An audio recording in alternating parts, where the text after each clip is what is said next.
मनसे अध्यक्ष राज ठाकरेंची तोफ उद्या पुण्यात धडाडणार आहे। पुण्यातील महायुतीचे उमेदवार मुरलीधर मोहोळ यांच्या प्रचारासाठी राज ठाकरे मैदानात उतरणार आहेत। सारसबाग इथं उद्या संध्याकाळी ही सभा होणार आहे।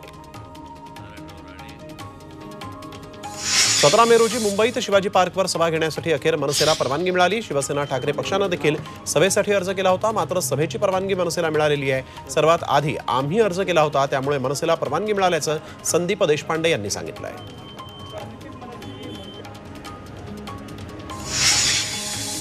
यवतमाळ जिल्ह्यात धुवाधार अवकाळी पावसानं हजेरी लावली। सोसाट्याच्या वाऱ्यासह बरसलेल्या या अवकाळी पावसानं नागरिकांची त्रेधा तिरपीट उडाली होती। बाजार समित्यांमध्ये झाकून ठेवलेल्या शेतमालाचे देखील या पावसानं प्रचंड नुकसान केलंय।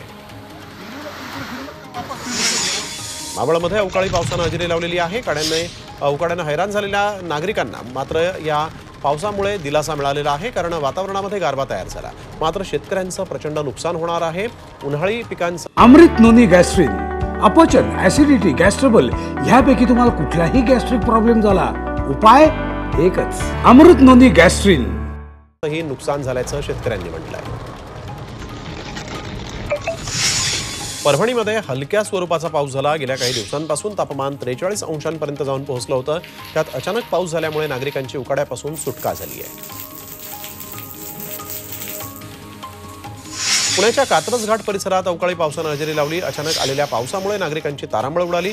पाऊस जोरदार असल्यामुळे महामार्गावरील वाहतूकही मंदावली होती। दुपारपासून या भागात ढगाळ असं वातावरण आहे। नाशिकच्या सटाणा तालुक्यातील अनेक भागांना वादळी वाऱ्यासह अवकाळी पावसाचा तडाखा बसला। अचानक आलेल्या पावसामुळे कांदा बियाणं तसंच आंबा पिकांचंही नुकसान झालंय। सुमारे तासभर सुरू असलेल्या पावसानं सखल भागात पाणी साचलं असून अनेक नालेही तुडुंब भरून वाहू लागले आहेत। चंद्रपूर शहरात विजांच्या कडकडाटासह मुसळधार पावसानं हजेरी लावली। सलग 2 दिवस चंद्रपूरमध्ये पाऊस पडतोय, त्यामुळे जनजीवन विस्कळीत झालं। दरम्यान पावसामुळे चंद्रपूरकरांना उकाड्यापासून दिलासा मिळाला आहे।